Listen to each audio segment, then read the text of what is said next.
నమ్మకంతో అడుగు వేయి. కానీ 1కి 10 సార్లు ఆలోచించిన తర్వాత మాత్రమే నీ ప్రయాణాన్ని ప్రారంభించు. ఎవరు ఏమన్నా, ఇంకెవరు కాదన్నా, నీ ప్రయత్నాన్ని మాత్రం నువ్వు విజయం సాధించేంత వరకు అస్సలు విడిచిపెట్టకు. నువ్వు నీ జీవితంలో విజయం సాధిస్తే మోసగాళ్ళు కూడా దొరుకుతారు, మరికొంతమంది శత్రువులుగా కూడా మారుతారు. అయినా సరే నువ్వు తప్పకుండా విజయం సాధించు. నువ్వు ఏదైనా సంపాదించాలి అంటే జీవితంలో రిస్క్ తీసుకోక తప్పదు. నువ్వు చేస్తున్న పనిలో నీకు ఎటువంటి సమస్యలు ఎదురు కాలేదంటే నువ్వు అసలు పని ప్రారంభించలేదని అర్థం. గడిచిపోయిన గతం నుంచి మాత్రమే జీవితాన్ని అర్థం చేసుకోగలం. ఆ గడిచిపోయిన గతం నుంచి పాఠాలని, గుణపాఠాలని నేర్చుకుని వాటినే తలుచుకుంటూ అక్కడే ఆగిపోకుండా మన జీవితాన్ని ముందుకు తీసుకెళ్ళాలి. తమ జీవితాల్లో మార్పును ఇష్టపడని వ్యక్తులు జీవితాంతం ఒకే పనిని చేసుకుంటూ అక్కడే ఉండిపోతారు. నీకు బయట నుంచి విలువ లభించాలి అంటే నీకు నువ్వు విలువనిచ్చుకోవడం నేర్చుకో. అప్పుడు నీకది బయట లభిస్తుంది.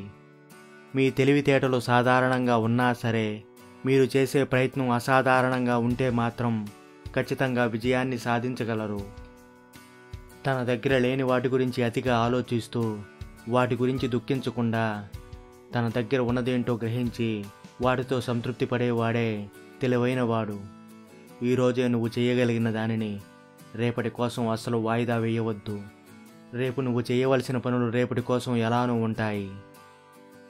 బావిలోనే సుఖంగా జీవించే కప్పకు సముద్రం గురించి అస్సలు తెలియదు.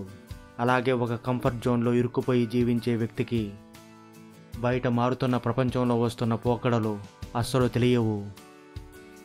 రిస్క్ వచ్చేది నువ్వు ఏం చేస్తున్నావో, ఎలా చేస్తున్నావో నీకు సరిగ్గా తెలియకపోవడం వలనే. నీకు ఏదైనా ముఖ్యమైనదని అనిపించినప్పుడు, నువ్వు దాన్ని చేయగలవని నీ మనసు నమ్మినప్పుడు, దాన్ని ఎలాగైనా చేసి తీరాలని నువ్వు బలంగా అనుకున్నప్పుడు, పరిస్థితులు ఏమాత్రం నీకు అనుకూలంగా లేకపోయినా సరే నువ్వు ఖచ్చితంగా దాన్ని చేస్తావు. నువ్వు ఒక సూర్యుడిలా ప్రకాశించాలి అని అనుకుంటే ముందు సూర్యుడిలా మండు. ఒక తెలివైన వ్యక్తి తనకంటే ఎక్కువ తెలివైన వారిని తన కింద పని చేయడానికి నియమించుకుంటాడు. పెళ్లి చేసుకుంటే హక్కులు సగానికి తగ్గిపోయి విధులు, బాధ్యతలు రెట్టింపు అవుతాయి. అసాధ్యమైనవి జరుగుండేవి కావు. కాబట్టి అసాధ్యంలా కనిపించినప్పటికీ అన్నీ సాధ్యమే. నేర్చుకోవడమే జీవితంలో వికసించడానికి మార్గం, అంతేకాని సంపాదించడం కాదు. జ్ఞానము అనేది ఒక నిధి లాంటిది. మనం చేసే నిరంతరమైన సాధనే దాని తాళం చెవి. ఎన్నడూ ఎలాంటి తప్పు చెయ్యని వ్యక్తి ఎప్పుడూ కొత్తగా ఏమీ ప్రయత్నించలేడు. నువ్వు 9 ఏళ్ల వాడివైనా లేదా 90 ఏళ్ల వాడివైనా నీకు సరిగ్గా చేతగాని వాటిని సరిచెయ్యడం మానేయి. నీకు సరిగ్గా వచ్చిన విషయాలపైనే నీ దృష్టిని పెట్టు. స్నేహితుడు అంటే నీకు ఉన్న శత్రువులే వాడికి కలిగి ఉన్నవాడు. మనకు చెవులు 2 ఉన్నాయి, కానీ నోరు మాత్రం ఒక్కటే. కాబట్టి మాట్లాడటం కంటే వినడంపైనే మన దృష్టిని ఎక్కువగా కేంద్రీకరించాలి. దేవుణ్ణి గౌరవించు, పూజించు, ఆరాధించు, కానీ సహాయం కోసం మాత్రం అతనిపై ఆధారపడకు. అతను నీ జీవితం కష్ట పరిస్థితుల్లో ఉన్నప్పుడు నీకు మనోధైర్యాన్ని మాత్రమే ఇవ్వగలడు. ఆ కష్టాల్ని అధిగమించాల్సింది మాత్రం నువ్వే. తను చేసిన తప్పును ఎప్పుడూ ఒప్పుకోని వాడిని అస్సలు నమ్మవద్దు. వాడు అహంకారి. ఒకవేళ నమ్మినట్లయితే వాడి అహంకారంతో వాడు నిన్ను ఏమైనా చేయగలడు.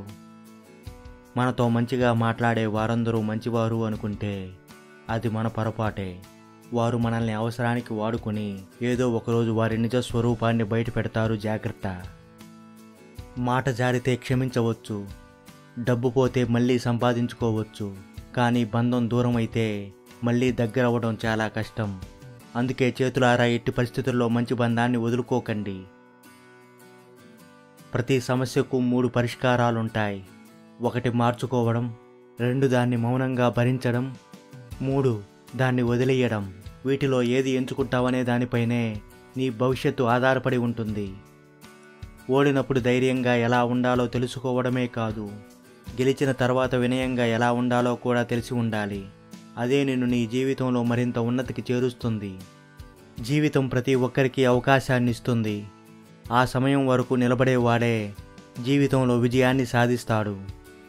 మనమంటే ఏమాత్రం విలువ ఇవ్వని వారికి సలహాలు ఇవ్వడం అంటే మన విలువైన సమయాన్ని కోల్పోవడమే. అనుభవమే జ్ఞానం యొక్క ఏకైక మూలం. అవకాశాలు వచ్చే వరకు వేచి ఉండకు. అలా వేచి ఉంటే కొన్ని అవకాశాలు రావడానికి జీవితకాలం పట్టవచ్చు. అందుకే మనకు వీలైనన్ని అవకాశాలని మనమే సృష్టించుకొని తీరాలి. బాహ్య ప్రయత్నాల ప్రభావం నీ మనసుపై లేనప్పుడే సొంత ఆలోచనలు పుడతాయి. ఈ జీవితం చాలా చిన్నది. దానిని పనికి మారిన వారితో కలిసి ఏమాత్రం వృధా చేయకు. ఈ ప్రపంచంలో ఎవరితోనూ నిన్ను నువ్వు పోల్చుకోకు. అలా చేసినట్లయితే నిన్ను నువ్వు అవమానించుకున్నట్లే. కోపంతో ఉన్నవాడు యుద్ధంలోనూ ఓడిపోతాడు, జీవితంలోనూ ఓడిపోతాడు. నీ యొక్క బలహీనత నీ శత్రువుకు బలాన్నిస్తుంది. ముందు నీలో ఉన్న బలహీనతలను గుర్తించు, వాటిని నీ బలాలుగా మార్చుకో. అప్పుడు నీ జీవితం మారిపోతుంది. పెద్దగా ఆలోచించు, దానిని చిన్నగా మొదలుపెట్టు. ఒకే రోజులో గొప్ప స్థాయికి ఎదగలేవని గుర్తుంచుకో. దేనికైనా కాస్తంత సమయం పడుతుంది.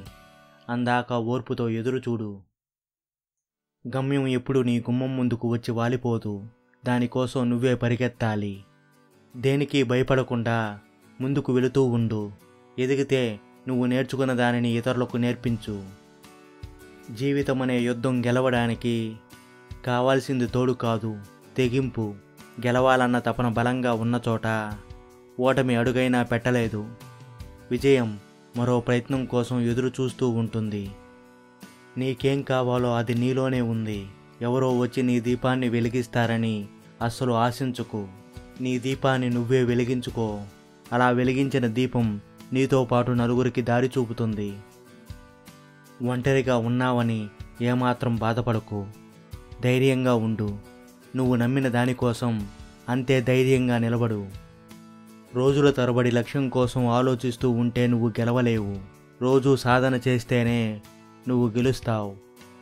చేస్తున్న ప్రయత్నంలో పడిపోతే ఓడిపోయినట్లు కాదు. పడ్డాక మరలా తిరిగి లేవడానికి ప్రయత్నించకపోవడమే నిజమైన ఓటమి. జీవితంలో ఎంత కష్టం వచ్చినా సరే నీ బాధను మాత్రం బయటకు చూపించకు.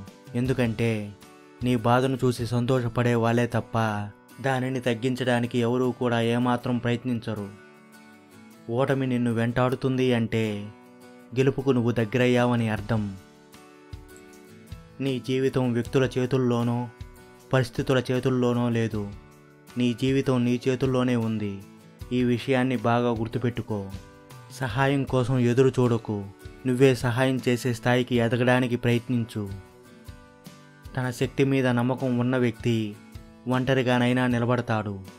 అదే నమ్మకం లేని వ్యక్తి గుంపులో ఒకటిగా నిలబడతాడు.